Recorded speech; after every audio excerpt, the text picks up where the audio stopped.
How many of you thought about some things that you know that you deserve or you want out of life or you would like to enjoy, experience, and you found yourself blocking yourself? Raise your hand if that ever happened to you before.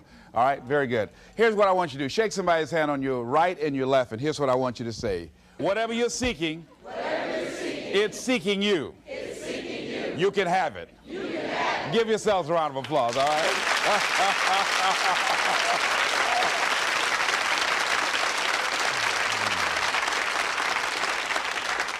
Now, the reason I brought that up is I was riding with a friend the other day, and I know this friend of mine who has been working on a job where she's been miserable for a long time. She was telling me about how she was miserable on the job and how she was so unhappy. So I said, if it's that stressful and if it's causing you that much pain, I say, why don't you just quit and do something else? And she said something that really put her in the chorus line with a lot of other people. She said, I would, but.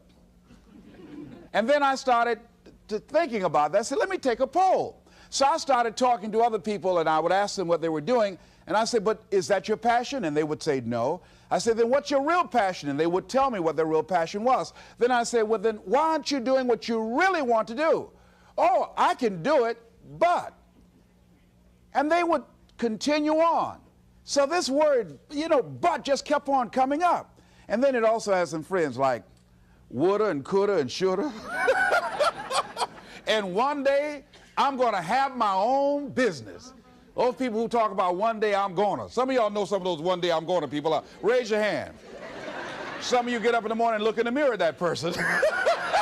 I just tease, all right? So how is it that many times we block ourselves and we use these words almost like we're in a trance, like we're sleepwalking through life, that we find ways to cancel out our dreams? And I think that but is a dream killer, that a lot of things that we want to do, a lot of places we would like to go, a lot of things we would like to experience, and we just stop at but, and we build a case. In fact, I was reading something the other day that talked about but. It says, but is an argument for our limitations. And when we argue for our limitations, we get to keep them. See, but will cause you to procrastinate. But will cause you to hide out behind fear. But will cause you to come up with all type of excuses that you can validate your inaction and not acting on your dream. And right now, more than ever, people need to look for ways to live their dream. People need to look for ways to make it on their own. There is no such thing as job security. There's no such thing as a storm-proof or tragic-proof life. There are no guarantees today, ladies and gentlemen. The illusion is gone. There was a time when we graduated from high school, you were told, go to college and get out, and you go and work for a corporation for 30 or 40 years, give your gold watch, and you'll retire. Special announcement, that day is gone. That day is gone, never to return again. So instead of people living in fear, feeling stressed out, feeling powerless, feeling like victims, I think it should be a time that we need to begin to look at ways that we can become an active force in our own lives. Look at ways when we can decide to take charge of our own destiny. Look at ways when we can decide to design a life of substance and begin to truly live our dreams. And it's time for people to decide, I'm ready to get on with my life. Shake somebody's hand on your right and left. A guy named Bob May said this, don't let nobody turn you around. Do that right quick.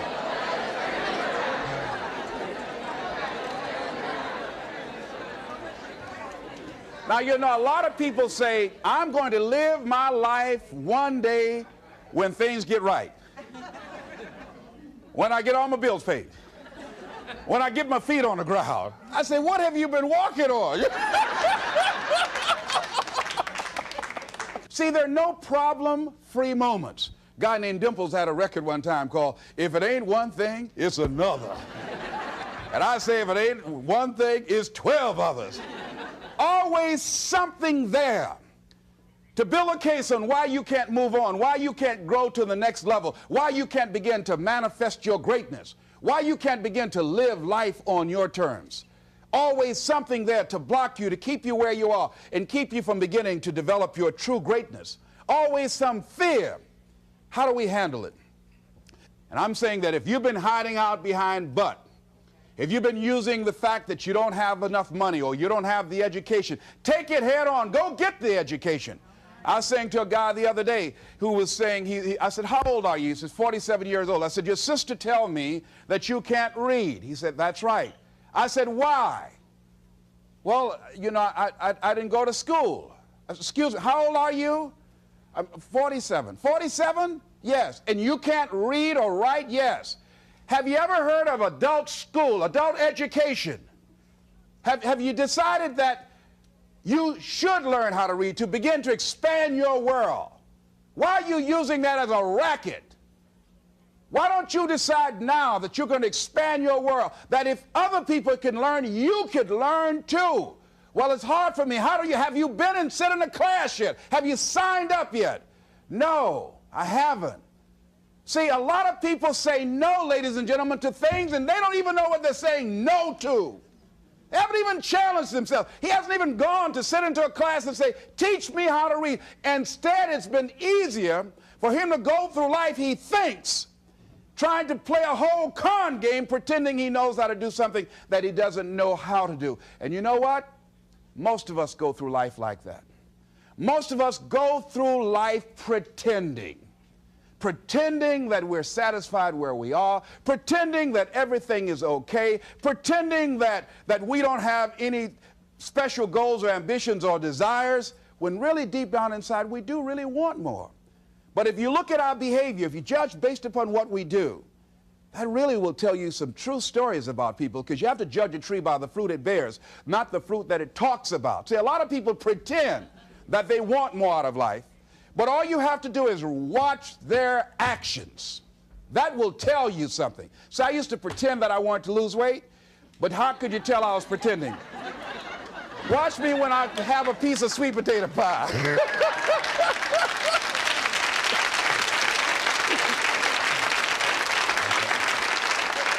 Let me get within walking distance of some peanuts, some potato chips.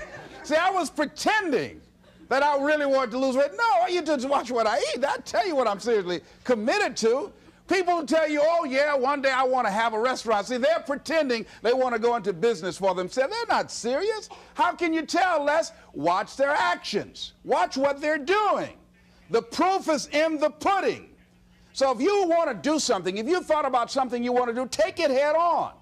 Decide that you're going to start looking at it, start doing research on it, start tackling it, start becoming involved in whatever and wherever it might lead you, to begin to explore the possibilities in that particular thing that you're seeking, so that you can begin to learn all you can about it. Decide that you're going to face it, that whatever shortcomings you have, that you're going to strengthen yourself there. Whatever training that's required, that you're going to go get that training, that you're going to get started right now. George Washington Carver would say, do what you can, where you are, with what you have, and never be satisfied. S.B. Fuller used to say, and you heard Joe Dudley talk about, always strive to be more than that which you are. Yeah, don't get satisfied with yourself. Always know that wherever you are, you can enjoy more, that you deserve more. But most people, you know what they do? Most people go through life quietly and safely, tiptoeing to an early grave. Find out what it is you want, and go after it as if your life depends on it. Why? Because it does. People that have found their passion, people that found the things that they love, people that have found the things that they can pour their lives into, those people live longer. I was in New York and I had to do a seminar at a special church, and a guy by the name of Reverend Johnny Youngblood. And I said, how is it that you were able to build this big housing facility and got all of the various community and religious groups together to have this dwelling for 2,000 residents that were once homeless? How were you able to take on this responsibility? Wasn't it overwhelming? He said, the kind of work I do, he said, it's in me. I've got to live what's in me. And I think that's everybody's desire in life. You got to live what's in you. Life is just too short and unpredictable. But what do we say? But there always be tomorrow. Oh no. There's no guarantees you're going to show up tomorrow. There are a lot of people who were here yesterday that they're not here today. There are a lot of opportunities that were around yesterday. They're not here today. Oh, you can wait, but you know what Abraham Lincoln said? Well, good things might come to those who wait, but only the things that have been left over by those who hustle.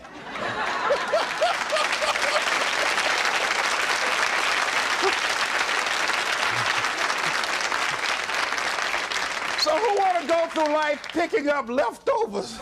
You deserve much more than that. The leftovers is somebody has left you. So take it head on, begin to explore it. Here's something else.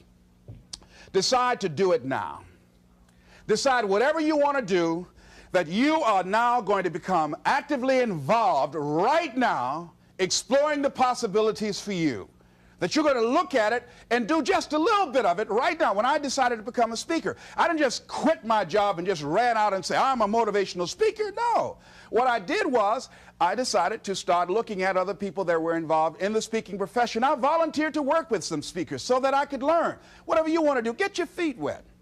Gain some experience doing some volunteer work in the area and find out whether or not this thing you want to do will fit for you. A friend of mine told me he wanted to have a restaurant. I said, have you ever operated a restaurant before? He said, no. I said, well, really, you don't even know if you want one.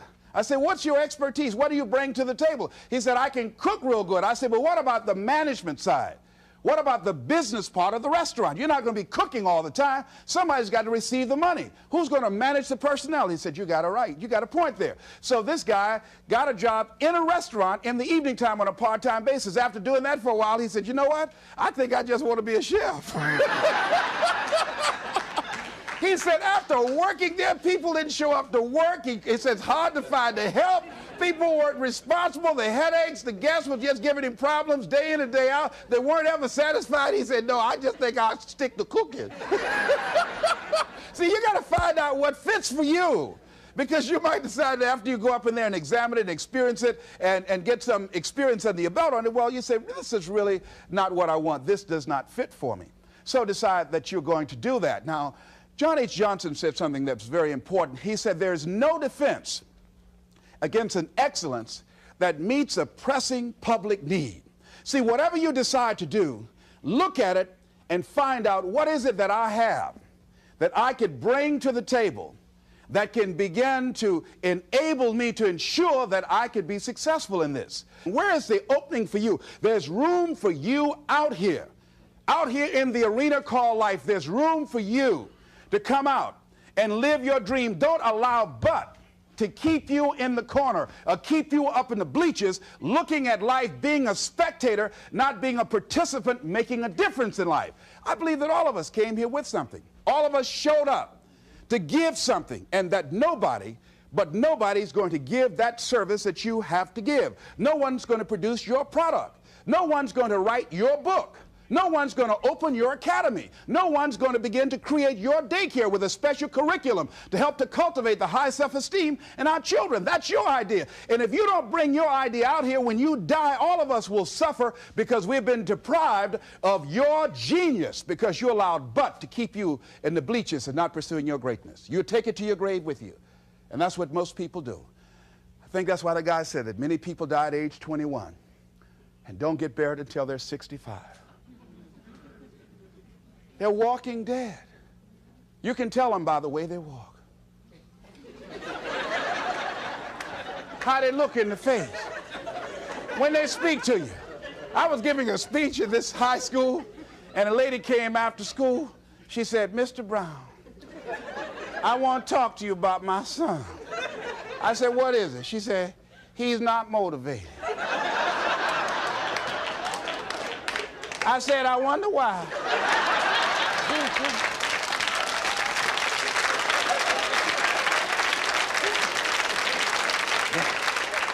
You got to have energy, ladies and gentlemen.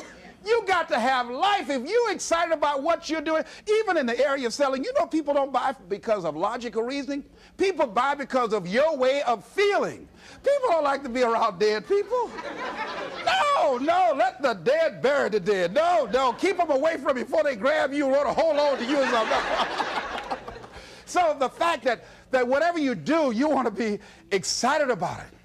You want to have the kind of excitement that is so contagious that people want to be around you. Because whatever you're doing, whatever you talk to people about, this particular idea that you have, They're looking at you and they want to know, do you believe it? And are you the kind of person they want to be in business with? And if you're not positive, if you're not energetic, if you're not fired up about it, how can you expect anybody else to be fired up about your idea? Am I right? All right, repeat out to me, please. I'm going to be fired up about my dream. I'm going to go at it with everything I got. Shake somebody's hand on your right and left and say, you got what it takes.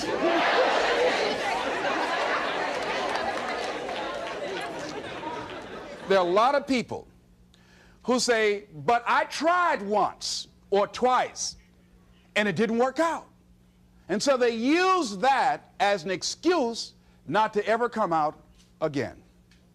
Guy said, if at first you don't succeed, you're running about average. So if you have come out here with an idea and it didn't work out 2 or 3 times, well, that's all right. You're running about average. You know, I heard something, a jarring question. It says, why is it that people prefer known hells to unknown heavens? You know why? Because it's comfortable, ladies and gentlemen. I remember I was in a service once, and I heard Dr. Johnny Coleman give this example. She talked about a man who had been captured behind the enemy lines in a war and was sentenced to be killed or another option. The captain said to the guy, listen, he said, tomorrow morning at 6 o'clock, you can face the firing squad, or you can go out this door over here. And the guy said, what's out the door? He said, no one knows. All we can tell you is just unknown horrors. He thought, and the next morning he selected the firing squad. After the shots rang out, the captain's secretary said, what's beyond that door? And he said, freedom. But very few people would select to do it because it's unknown. See, a lot of people never live their dreams. A lot of people never do the things they want to do. A lot of people stay on jobs where they're miserable. I read an article called, Is Your Job Making You Sick? A lot of people, some of y'all know about that already here.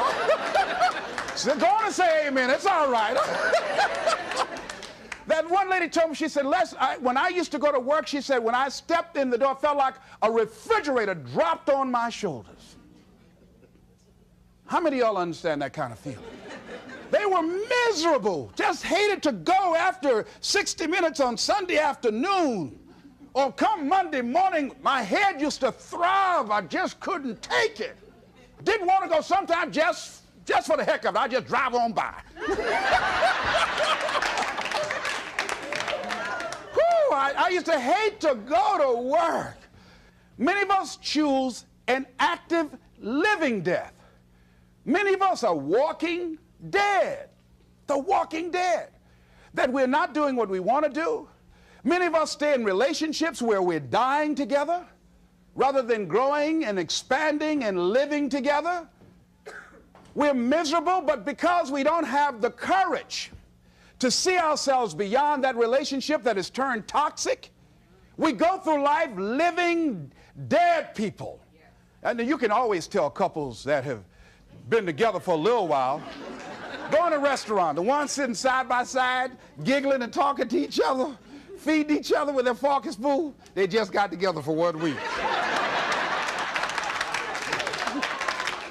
You see them in the car, they're sitting all up each other, hugging and slugging. Oh, they've been together about 3 days, all right? But if you see people sitting in a restaurant, see a couple, and they're sitting in front of each other. Takes so long for this food, I wonder when they're going to hurry up. Those are the married ones. Oh,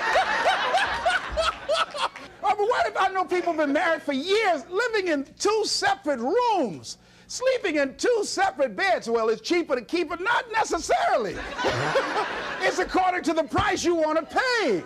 See, the price of peace of mind, the price of living the truth, of being honest with yourself and say, wait a minute, it's got to be more than this. So you've got to decide, wait. even if things don't work out, even if I experience defeat or failure, that does not make me a failure. It's a difference between failing and being a failure. If things don't work out, if you don't produce the results you want, that's all. But don't confuse who you are with the results that you produce. I used to be a state legislator in Columbus, Ohio. And I remember once I was going to introduce some legislation on the floor, and after getting that legislation passed, a guy came up behind me, and he had some legislation that I opposed him on that. And I was about to stand up to debate this guy, and the guy next to me said, "Excuse me, don't debate that guy." "Why? Do you know who that is?" I said, "No, it's Will Kosky from Toledo. That's a bad dude. He's a lawyer, Les. That man can debate." "I don't care. I'm Les Brown, Mamie Brown's boy."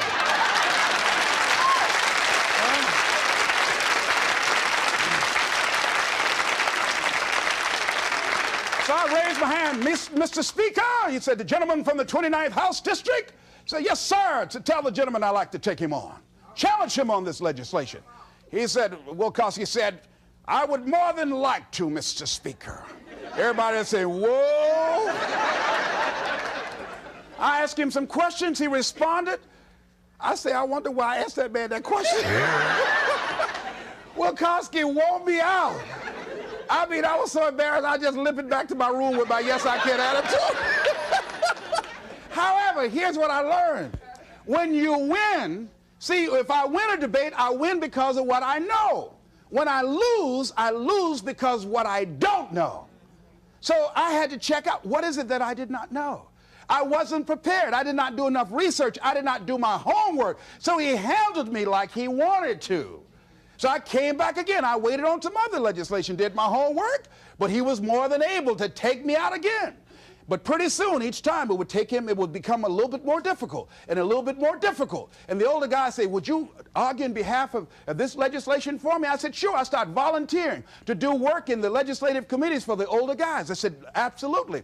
And the more I did it, the better I became. And then people began to start respecting me. And when I would ask and say, "Mr. Speaker, I'd like to speak on that bill," some guys' lips start trembling and stuff, like Jimmy. I don't know. Wait a minute, is there anything wrong? Do we have a problem here?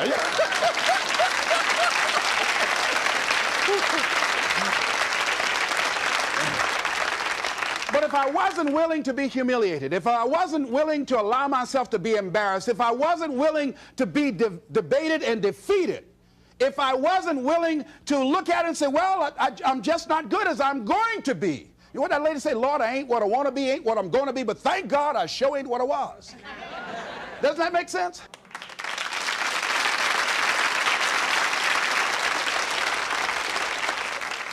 See, you want to learn all you can in life. You've got to be willing to experiment.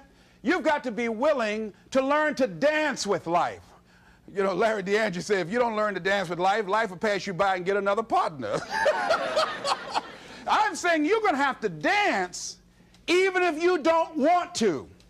You're going to have to dance with life. So you might as well learn you some steps, because it's going to drag you out on the floor anyhow. So you better get out there and try to do the twisters. Try to do something, say, "Life, is this looking all right?" Because life going to put some knots on your head anyhow. I mean, he'll come up in the bleachers and slap you before everybody. That's why? That's called life. No one is immune. Just think, just over a year ago, everybody's talking about Donald Trump. He was a darling of America, the American dream fulfilled. Just over a year ago, less than 2 years, everything that people were bragging about, this wealthy, invincible American figure, look what has happened now. Everybody, no one is exempt from that. I was talking to a friend of mine by the name of Maria. And Maria, who was diagnosed as having muscular dystrophy at age 15 and wheelchair bound, figured that enough had happened to her. She was somewhat immune, she felt, unconsciously, from any more accidents or misfortunes in life. Her wheelchair malfunctioned. She fell out, suffered a closed head injury, almost went blind, lost her memory and concentration for a long period of time. She said, "On that day, Les, I decided to live." I said, "Why?" She said, "Life is about today." She said, I felt because what had happened to me, I was exempt somehow. No, no. Life will knock on everybody's door. I don't care who you are, care how nice you are. Life will come get you. People will dislike you because you're nice. Oh, she thinks she's nice. She's Miss Goody Two-Shoes. People will dislike you because you look better than they do. Because you have more than they do. They'll be envious and make up lies about you and attack you. Be envious of you. Why? I don't know. That's the way they set it up. I don't know. I don't even ask any questions. That's just the way it is. That's the way it is. Handle it. And that's what Maria said. Les, I'm going to live. She said, and they told me I was going to go blind. I said, wait a minute, can you imagine me around a shopping center in a wheelchair and a walking dog too? Oh, no. She said, I'm going to see, Doc. I've got to. And she can see today. That willpower, that determination, very positive, upbeat person. I say, but don't sometimes you feel sorry for yourself and don't you wish you had the capacity to do what other people do? She said, I don't waste my time comparing my condition with other people, one. And she said, people that suffer from a lack of motivation suffer mainly from a lack of self-appreciation. She said, I know that I have value, and the fact that I'm in a wheelchair doesn't make me any less of a human being who can contribute something to life.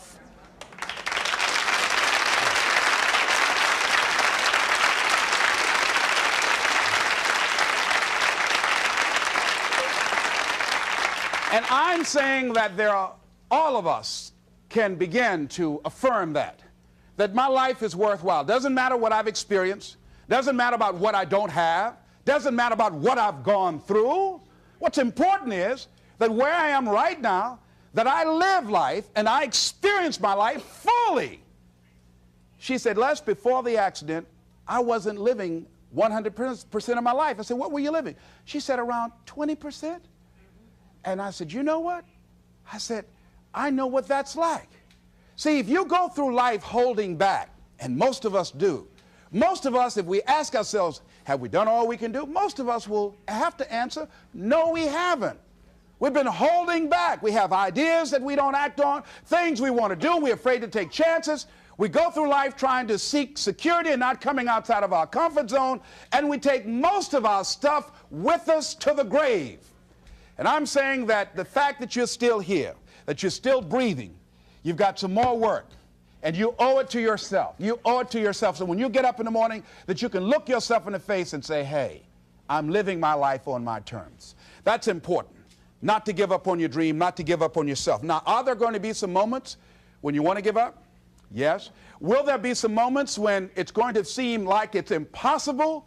The pain that you're experiencing, the disappointment that you're experiencing, that you're going to say, it's not worth it? Yes, that's going to be right there for you. It's going to be in your face, telling you to go back. You're going to start listening to the buts, and buts will have all kind of help and support from your family members and friends saying, I told you, fool. You're going out to this positive faking stuff. Look at you now. Bet you wish you had that job now. Remember, I lost my job. I was very controversial in Columbus, Ohio. I was in broadcasting. Lost my job, and here's what I learned. That you've got to immediately start using your energy positively.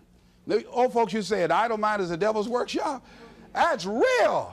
I mean, when I didn't have anything to do, my mind used to say, you better go back and get your job. Why did you just shut up? Always running your mouth. Quack, quack, quack, quack, quack. Why did you just hush? You'll be working right now. Broadcasting was all that I knew. And that was my life. I love talking to people, and I love playing the records. Used to come on there, look out, this is Les Brown. All right, get up, face these, raise your right hand, throw your head back, put your teeth in and say, I am somebody.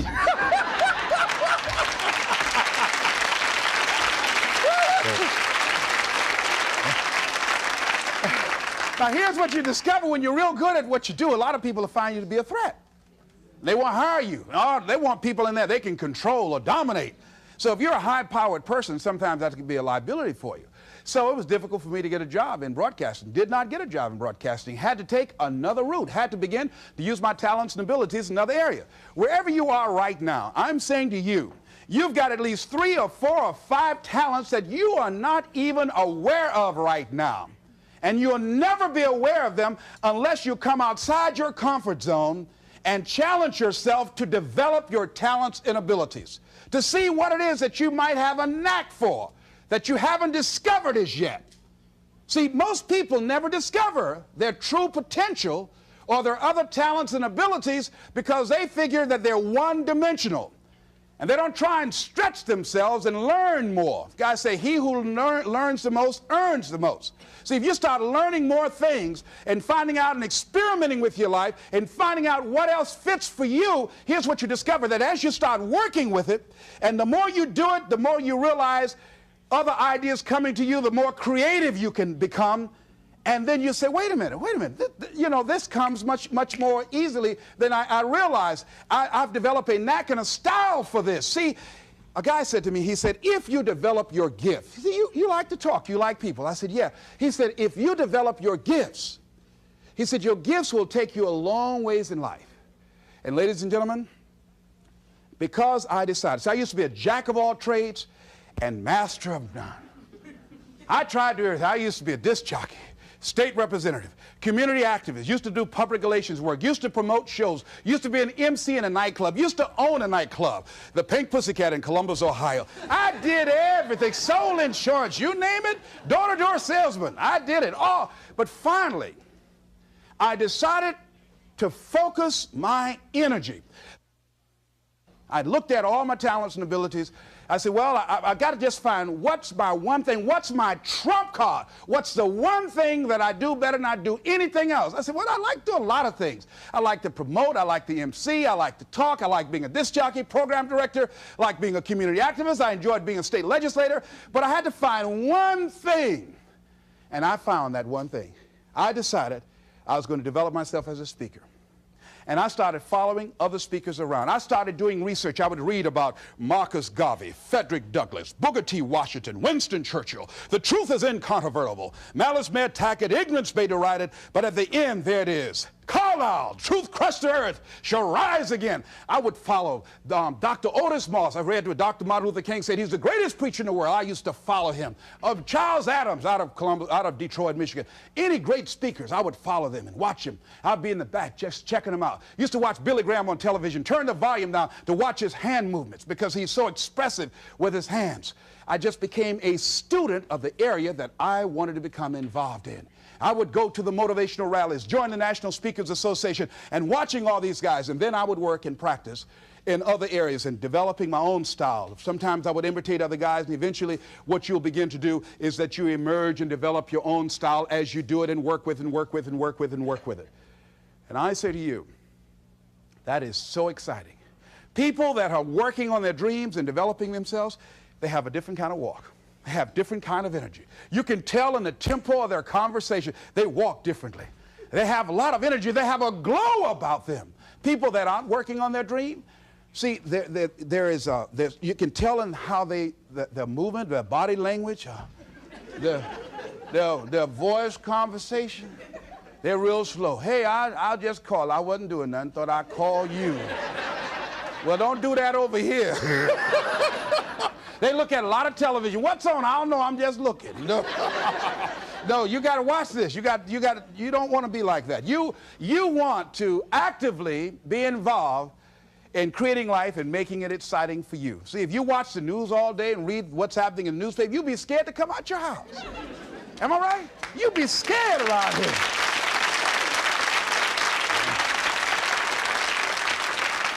See, you got to keep the little boy and the little girl alive in you. See, most people don't smile. You know that? Just smile. Just smile sometimes. You know, even if you're homely, you look good when you smile. Why good? Isn't that something? Smile at a homely person on your right and left right quick. Do that. Now, if you look over there and they're already smiling, then you are the homely one. I'll just play it. I'm glad to be alive. And so I feel like that. You know, Robert Elliott, who's the head of the cardiology department at the University of Nebraska, he suffered a massive heart attack. He was in the hospital for 3 months, and while there, he reflected on his life after this near-death experience. Because his mother and father, both of them had no history of heart failure, both of them lived to be over 80, and he wrote something. In order to live a long life and be happy, he said, rule number one, don't sweat the small stuff. And rule number 2, it's all small stuff. Isn't that real? That's real.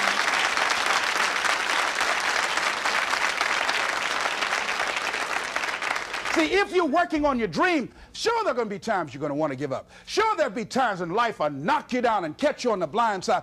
But the challenge is to hold on. And if you hold on tenaciously, I say the universe is on your side. A way will come out of nowhere. Someone will step forward and help you. Just a blessing. Who are you? I don't know, but thank you for coming. Hey.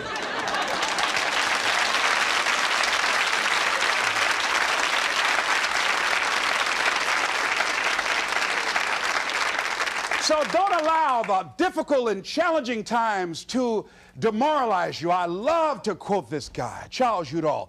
He said, in life you will always be faced with a series of God-ordained opportunities, brilliantly disguised as problems and challenges.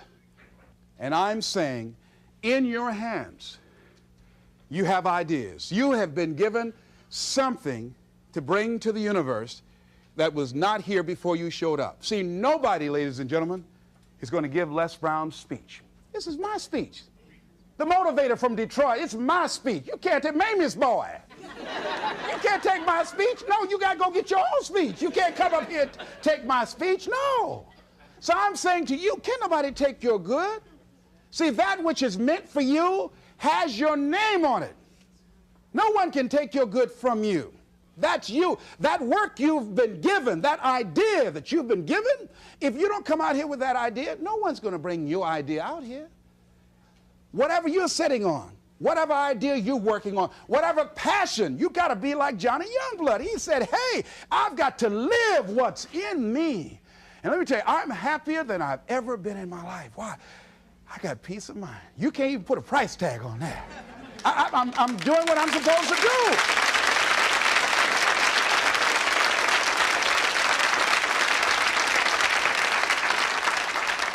And I say to you, the universe is calling you. A young lady wrote me a letter once after hearing me speak in Detroit, and I had just finished working with some kids, and it really was a short letter. It was a short letter, but powerful. And the letter read, she said, the voice of greatness has called me, and I'm afraid to answer. Ooh. I felt that. I know what it is not to answer. See, I could have been doing this years ago, but I was afraid to answer. I had these buts that I was hiding behind. Like Gideon, I didn't want to come. Not me. I'm not good enough. Wait, let me get ready. You know, you ever seen those perpetual students? Oh, let me get ready. Got a friend named Carolyn, been going to school 10 years, got all kind of degrees. Ain't doing nothing in life. You know? I'm saying answer your call. The universe is calling you. Here's something about life. You can't get out of it alive. Hello? You can't get out of life alive. Live now, like Maria said. Live your dream now. So, the other night I had a funeral, and I don't mind doing it again. We buried Bud. We said, but you won't have no place in our lives no more. These dreams you've been killing. Oh, but you ain't going to kill no more dreams up here. Everybody repeat after me. But get out of my life. Get out of my life. I don't need you no more. I don't need you no more. Don't come back here. Don't come back here. Shake somebody's hand on your right and left and say, keep him away. Keep him away.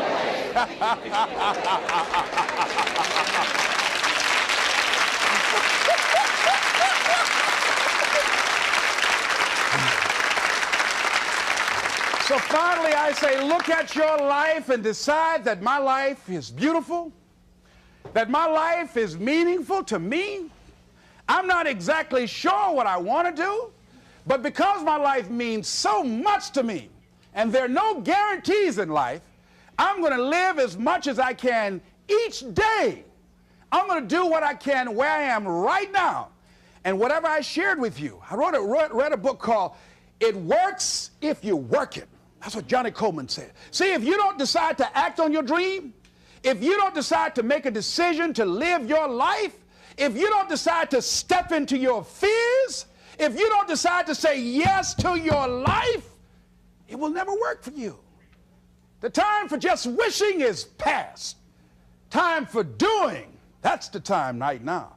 Time for acting on your dream, holding on courageously, as Winston Churchill said, and not lose enthusiasm. Time to face yourself and talk to yourself in the mirror. Time to look around and become creative and see what need or service that you can provide with high standards so that people will talk about you being a master at what you do because of the commitment of pride and excellence and high standards that you've set for yourself. It's time for you to look within yourself and decide that I'm in charge of my destiny. I'm in charge here, and I'm not going to allow anybody to turn me around. I am determined that I'm going to make it. And here's something, ladies and gentlemen, when you make it important, it's not a preference, it's not negotiable, it's a must. And when you decide, I'm going to do it, regardless of the opposition, regardless of the difficulties, I'm going to make this happen because it's important to me, I'm saying the universe will yield to you and life will never be the same again. Live your dream. This is Mrs. Mamie Brown's baby boy, Leslie Calvin Brown, saying it's been a plum-pleasing pleasure as well as a privilege. Thank you all here. Thank you very much. Thank you. Thank you.